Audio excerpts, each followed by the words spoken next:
Med den her video skal I lære at sætte komma. I løbet af videoen vil jeg forklare jer om 7 regler, som er vigtige at kunne, for at kunne sætte kommaet rigtigt, når man skriver sine egne tekster.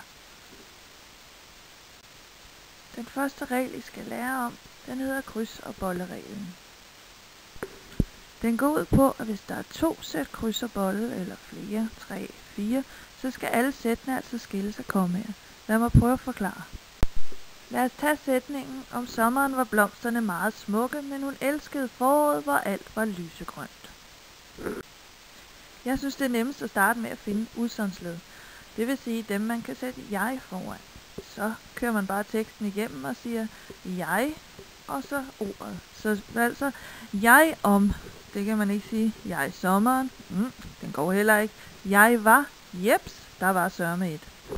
Var er altså et udsagnsled og skal udstyres med en bolle nedenunder. Det næste, vi skal finde ud af, det er, hvad så grundledet er. Og det kan vi gøre ved at finde ud af, hvad det var, der var. Var det sommeren, der var, eller var det blomsterne, der var? I det her tilfælde hænger det sammen med meget smukke, var meget smukke. Altså, så kan vi næsten regne ud, at så må det være blomsterne, der er grundled. Og så sætter vi altså kryds under blomsterne. Nu har vi så fundet et sæt med kryds og bolle, altså grundledet under blomsterne og udsagnsledet under var. Så skal vi videre i vores jagt på nogle flere udsagnsled. Og der kører man altså bare videre. Jeg meget, nej. Jeg smukke, nej. Jeg men, nej. Jeg hun, nej.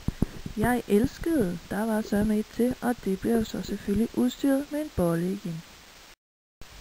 Derefter så finder vi jo så, ligesom før, grundledet til, hvem det var, der elskede foråret. Hvem var det? Ja, det var altså hun, og hun får så et kryds. Så fandt vi sørme et sæt til, altså nu har vi 2 sæt kryds og bolle. Vi går videre i vores jagt på udsagnsled. Jeg foråret, nej. Jeg hvor, nej. Jeg alt, nej. Jeg var, der var sørme et var til, og det får selvfølgelig også en bolle. I det her tilfælde hænger var sammen med lysegrønt, så vi skal altså finde ud af, hvad grundledet er. Hvad var det, der var lysegrønt? Og det kan vi jo se, at her der står alt var lysegrønt. Så alt er altså grundled og skal udstyres med et kryds. Så fandt vi altså et par til. Alt og var som udsagsled og alt som grundled. Og de to hænger sammen, det vil sige, at vi har i alt 3 sæt. Nu skal vi have skilt de 3 sæt ad med kommaer, og det gør vi på den måde, at vi sætter kommaet der, hvor det giver mest mening. Altså så vi ikke sådan rigtig skiller sætningerne ad. Vi prøver at læse op. Om sommeren var blomsterne meget smukke. Der vil det give meget god mening at sætte et komma, inden at vi når frem til det næste sæt. Så der kommer altså et komma ind der. De sidste 2 sæt skal jo selvfølgelig også skilles ad, og der skal vi finde ud af, hvor det så giver mening. Men hun elskede foråret, hvor alt var lysegrønt. Men hun elskede foråret, hvor alt var lysegrønt. Lidt ligesom der, hvor det giver mest mening. Så der sætter vi jo så selvfølgelig et komma ind. Det var den første regel, I har lært nu forhåbentlig, og også klart den sværeste. Men nu vil vi gå videre til regel nummer 2.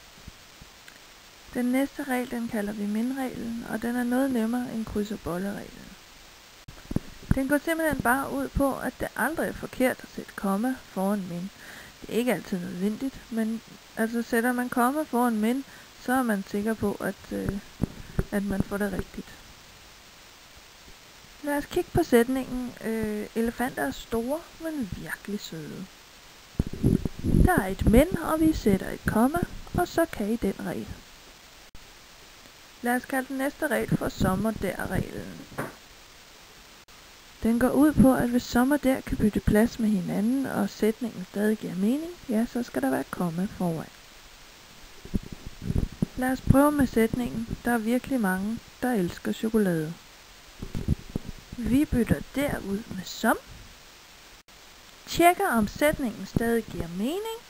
der er virkelig mange, som elsker chokolade. Det gør den. Så skal der være komma foran. Nu er vi nået til HV-reglen. Der skal altså komma foran spørgeord, der starter med HV. Hvornår? Hvorfor?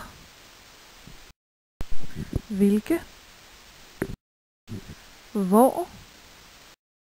Hvad? Hvis? Og så videre.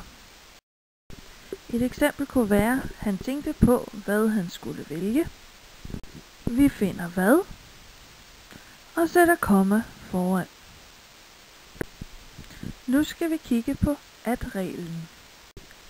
Der skal altid komma foran at, hvis der ikke kommer et udsagnsord bagefter. Lad os bruge eksemplet. De har fundet ud af, at giraffen er død.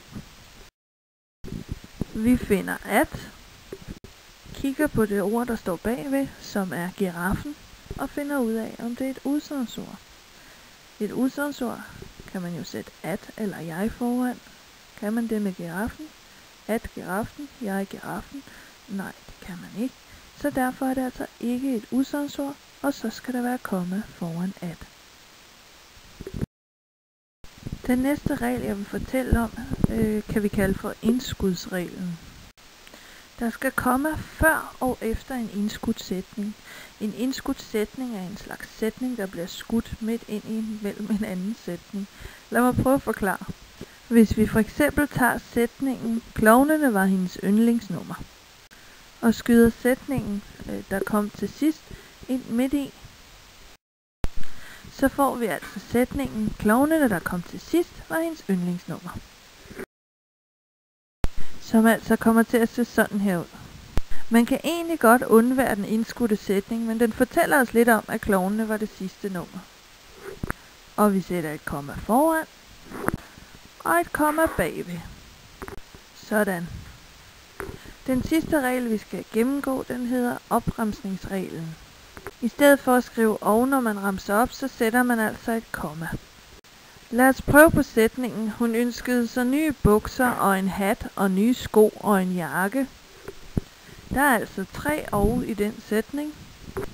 Så beholder man altså det sidste og erstatter de 2 andre med et komma. Sådan her.